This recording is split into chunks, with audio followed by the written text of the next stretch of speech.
You are not too old, you are just afraid to begin again. Evelyn Carter heard those words on a Tuesday morning in late October, standing in the Columbia University library corridor with a stack of donated books pressed against her chest.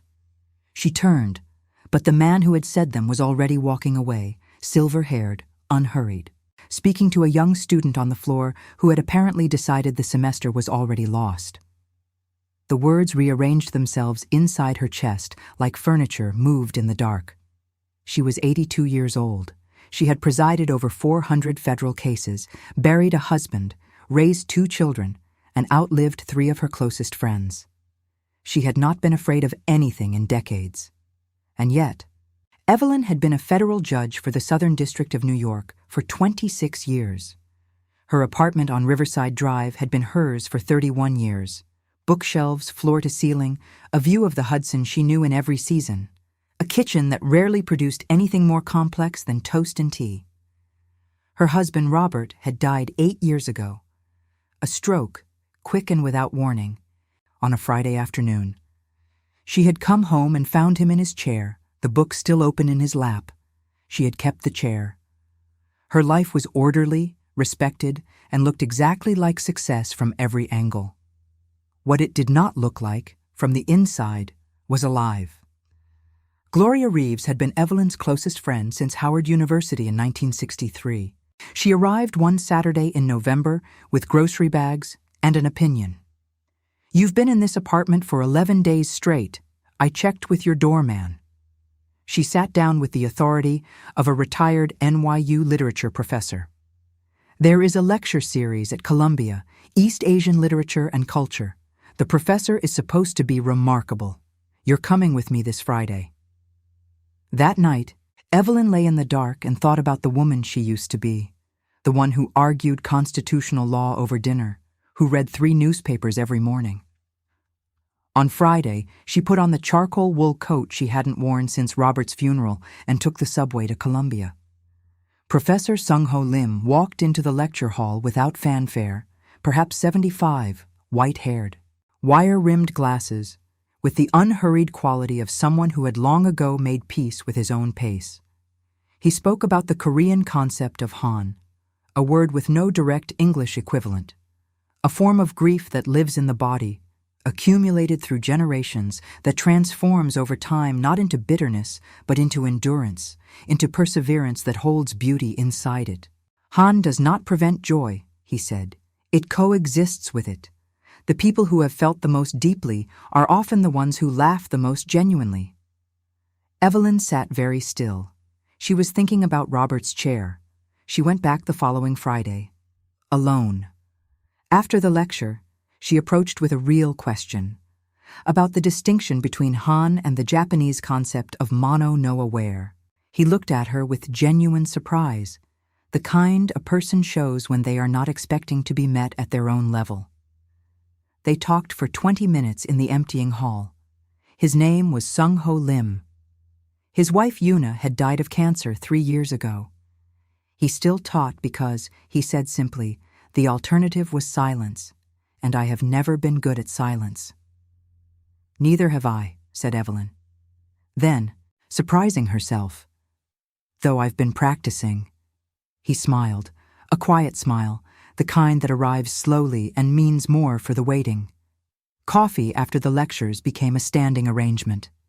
The coffee became long afternoons at a small cafe on Amsterdam Avenue, where the server eventually stopped asking if they were ready and simply brought 2 cups when they arrived.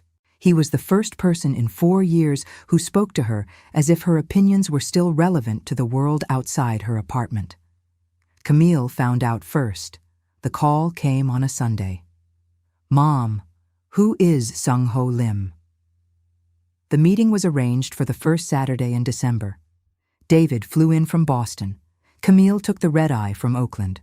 Sung-Ho arrived at 3 o'clock with a small tin of Korean honey cookies that no one touched. The conversation was civilized and tightly coiled until Camille said quietly, "Professor Lim, our mother has built an extraordinary life. We want to make sure the people in her life are there for the right reasons." The room went quiet. Sung-Ho spoke without raising his voice. "I understand completely. You love your mother. The last thing you want is for someone to diminish that. He looked at them both. I didn't come to take anything from her. I came to give back companionship. Your mother is one of the most rigorous, honest, and fully alive people I have met in 30 years in this city.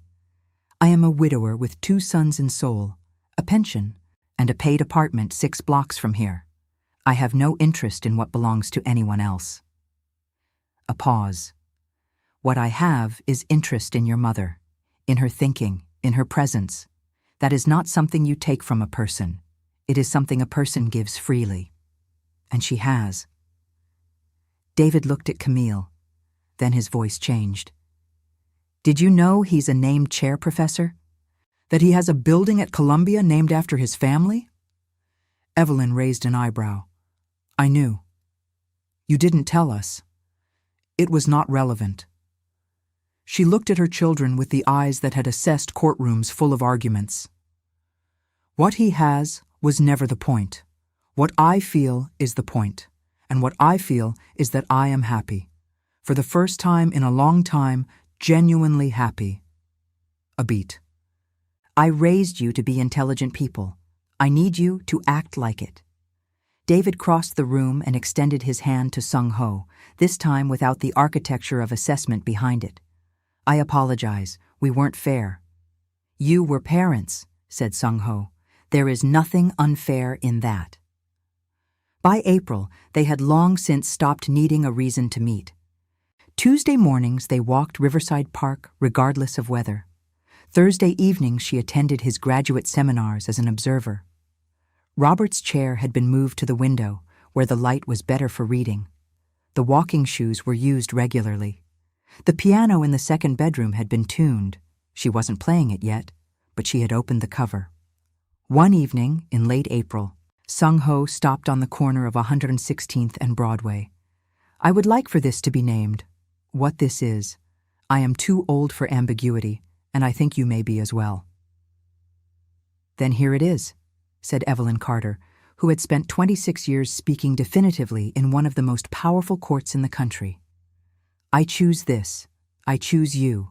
Without conditions, without apology, and without asking anyone's permission. He smiled. The full version, the one she had been watching arrive slowly for 6 months.